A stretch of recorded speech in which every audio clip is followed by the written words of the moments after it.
DDLJ, अगर आप सोच रहे हैं कि हम शाहरुख खान की पिक्चर की बात क्यों कर रहे हैं, नहीं, DDLJ कहते हुए आज कांग्रेस ने प्रधानमंत्री और भाजपा सरकार की चीन नीति पर कटाक्ष किया। विपक्षी पार्टी का ये वक्तव्य उस वक्त आया है जब प्रधानमंत्री मोदी ब्रिक्स शिखर सम्मेलन के मौके पर चीनी राष्ट्रपति शी जिनपिंग के साथ एक ऐतिहासिक द्विपक्षीय वार्ता कर रहे हैं।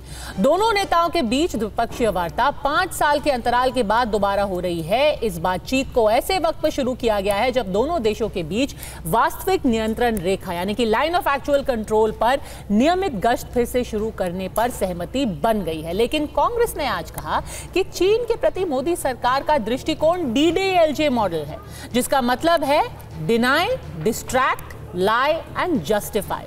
मतलब पहले इनकार कीजिए, फिर ध्यान भटकाइए, फिर झूठ बोलिए और फिर किसी चीज को उचित ठहरा दीजिए।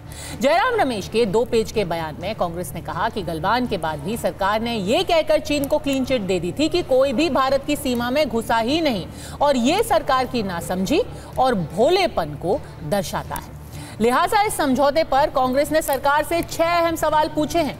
सवाल ये कि क्या LAC से पीछे हटने का मतलब है कि भारतीय सैनिक दिप्सांग में पहले की तरह गश्त कर पाएंगे? क्या हमारे सैनिक डेमचौक में उन तीनों पेट्रोलिंग पॉइंट तक पहुंच पाएंगे जो 4 साल से अधिक वक्त से हमारी पहुंच के बाहर है? तीसरा सवाल ये पूछा गया कि क्या हमारे सैनिक पैंगोंग सो में फिंगर 3 तक ही सीमित रहेंगे या फिर फिंगर 8 तक जा पाएंगे? क्या हमारी गश्ती टीम यानी कि पेट्रोलिंग पार्टी को गोगरा हॉट स्प्रिंग क्षेत्र में उन 3 पेट्रोलिंग पॉइंट्स तक पहुंचने की अनुमति मिलेगी जहां वो पहले जाते थे? और क्या भारतीय चरवाहों को एक बार फिर से चुशुल में हेलमेट टॉप, मुक्पारे, रिजांगला, रिंचनला जैसे इलाकों में जाने की इजाजत दी जाएगी? क्या बफर जोन जो हमारी सरकार ने, ऐसा कांग्रेस का कहना है कि बफर जोन को हमारी सरकार ने चीन को सौंप दिया था, क्या वापस अब वो बफर जोन हमें मिलेगा?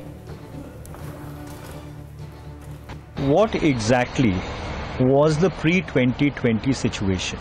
Which are those areas into which China transgressed in the April and May of 2020?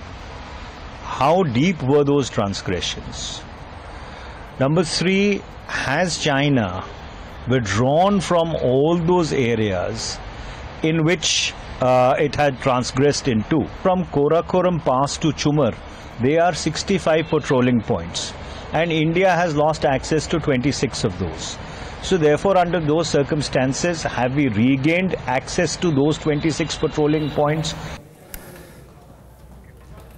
Congress ने 6 सवाल उठाई दिए हैं, पर अड़ी में आज के सवाल क्या हैं? क्या मोदी जिनपिंग मुलाकात से एक बार फिर से हिंदी चीनी भाई भाई? गलवान के बाद चीन से व्यापार क्यों बढ़ता गया? क्या चीन पर भरोसा करना सच में ना समझी है जैसे कि कांग्रेस ने बोला है? और क्या भारत की चीन की तरफ नीति DDLJ है यानी कि deny, distract, lie and justify?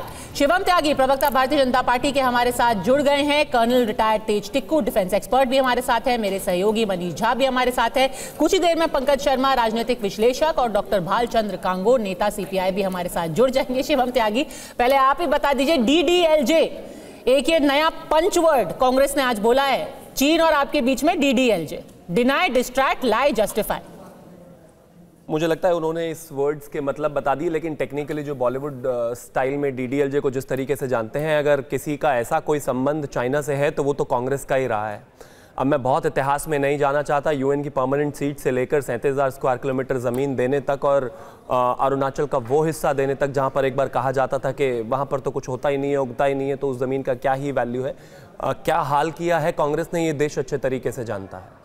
62 में किस तरीके से स्टैटिक चीज़ों पर हम हारे हैं, किस तरीके से प्रेडिक्शंस फेल हुई हैं, किस तरीके से हिंदी चीनी भाई भाई की स्थितियां बनी और उसके बाद हिंदुस्तान को एक करारी हार मिली। लेकिन आज एक बात जो स्टैब्लिश हुई है, जो तय हुई है, वो ये कि झुकती है दुनिया, झुकाने वाला चाहिए, और बनती है बात, बनाने वाला चाहिए। एक चीज हिंदुस्तान, चाइना और दुनिया बहुत अच्छे तरीके से जानती है कि ये वो दोनों देश हैं जिनके पास अप्रॉक्सीमेटली पूरी दुनिया की 40% वर्ल्ड पॉपुलेशन रहती है। हम चाहते हैं कि संबंध बहुत बेहतर हो। 2015 में सुषमा जी वहां पर गई थी और उन्होंने कहा था कि हम चाहते हैं कि व्यापारिक स्तर पर चीजें हमारी बेहतर हो, लेकिन बॉर्डर को लेकर लगातार उनकी जो स्थितियां रही, जिस तरीके से चाइना का रवैया रहा, वहां पर एक लगातार स्टैंड ऑफ बड़ा स्थितियां रही और माहौल जो है हद से ज्यादा खराब हुआ, खासतौर पर 2020 के बाद। इसी बात में तो सब लोग इत्तेफाक नहीं रख रहे हैं, क्योंकि कांग्रेस पार्टी ने क्या बोला है? उन्होंने कहा है कि आपने ये तो बोल दिया झुकती है दुनिया, झुकाने वाला चाहिए, पर झुका कौन है? ये तो आपने एक वेग सा स्टेटमेंट दे दिया है कि एक सहमति बन गई है। 6 सवाल उन्होंने क्या पूछे? क्या फिंगर 8 तक हम लोग पैंगोंग सो पर अब पेट्रोलिंग करेंगे? क्या बफर जोन हमारे पास वापस आ गए हैं? क्या चीन कल को दोबारा अपने सैनिक कहीं हमारे क्षेत्र में भेज देगा? इसकी कोई गारंटी है? बिल्कुल, बेशक। मैं एक चीज यहां पर कहना चाहता हूं कि अभी पिछले दिनों एस जयशंकर जी से बात हो रही थी, एक वार्ता में उन्होंने कहा ये जमीन का विषय नहीं है, ये विषय है फॉरवर्ड डिप्लॉयमेंट का। जो सेना होती है, चाहे वो एलएसी हो, चाहे वो भारतीय सेना, वो बिलोंग करती है अपने कैंप से, उनकी तैनाती होती है वहां पर। लेकिन जिस तरीके से स्थितियां खराब हुई, जिस तरीके से पेट्रोलिंग में इश्यूज आए, वहां पर लेकर फॉरवर्ड डिप्लॉयमेंट हुई। फॉरवर्ड डिप्लॉयमेंट में 50,000 से ज्यादा सैनिक हमारे और उनके थे। उस चीज को लेकर सरकार ने कहा और यहां की सेना ने वो एक बात की कि हम बिल्कुल भी पीछे हटने वालों में से नहीं है। ठीक है, यह पुराना भारत नहीं है कि हम पीछे हट जाएंगे और कहीं ना कहीं जो है चीजों को इस तरीके से लाइटली ले लिया जाएगा। लगातार वहां पर स्थितियां खराब हुई, हमारे 20 जवान शहीद हुए, बदले में उनके 100 से ज्यादा जवान शहीद हुए। सेना वहां पर लगातार होती रही, सबसे खराब स्थितियों में भी हम 50,000 से ज्यादा थे। अल्टीमेटली चाइना को समझ में आया कि कुछ भी हो, ये आज का भारत है, यहां पर बदलाव कुछ नहीं हो सकता। 17 जो है कमांडर लेवल की बातचीत हुई, उसके अलावा स्टैटिक 21 बातचीत अलग से हुई। उसके बाद अगर आज चाइना हिंदुस्तान की आजादी के इतिहास में पहली बार अपनी पोजीशन से वापस हटा है, तो यह नरेंद्र मोदी सरकार में उससे पहले कहीं पर ऐसा हुआ तो आप मुझे बता दीजिए।